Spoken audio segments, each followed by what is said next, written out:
اس وقت ایک لڑکی انٹرنیٹ پر چھائی ہوئی ہے جس کا نام ہے ابتہال ابو سعد۔ اس نے مشہور ٹیک جائنٹ مائکروسافٹ کا بہت بڑا راز فاش کر ڈالا۔ مائکروسافٹ بھی اس لڑکی کے پیغام کو دبا نہیں پایا۔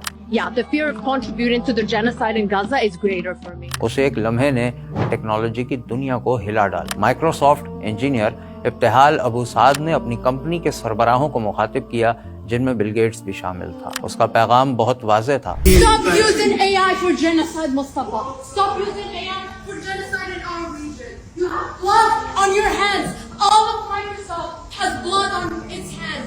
How do you all celebrate when Microsoft is killing children?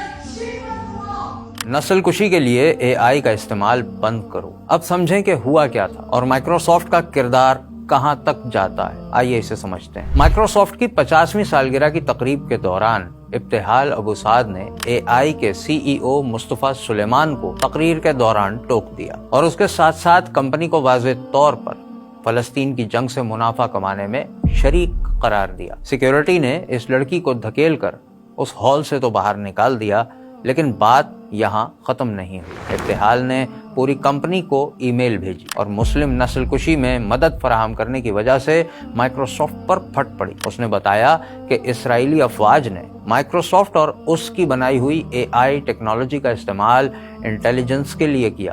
7 اکتوبر کے بعد سے اس نے یہ ٹیکنالوجی 200 بار استعمال کی، اور اتنا ہی نہیں، مائکروسافٹ اسرائیل کے انتہائی اہم اور بڑے دفاعی پروجیکٹس کو سروس بھی دیتی ہے جس میں اسرائیل کے ٹارگٹس بھی شامل ہیں اور فلسطینی عوام کا ڈیٹا بھی۔ یعنی مائکروسافٹ کا اے آئی فلسطینی عوام کی جاسوسی، نگرانی، حتیٰ کہ ان کے قتل تک ہر قدم پر شریک ہے۔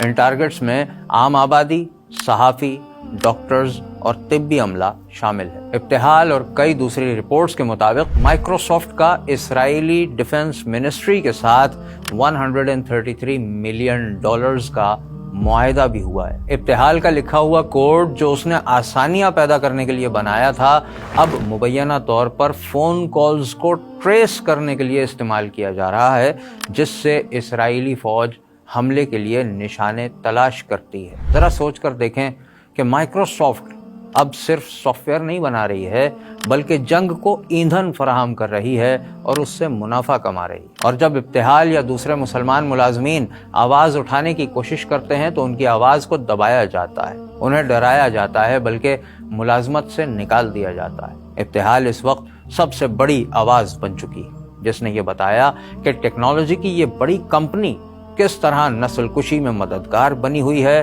اور لوگ اس کی بات کو سن رہے ہیں۔ سوال یہ ہے کہ مائکروسافٹ کو اب ٹیکنالوجی کی دنیا میں انقلاب لانے کی وجہ سے یاد رکھا جائے گا یا مسلمانوں کی نسل کشی اور خون بہانے کی وجہ سے؟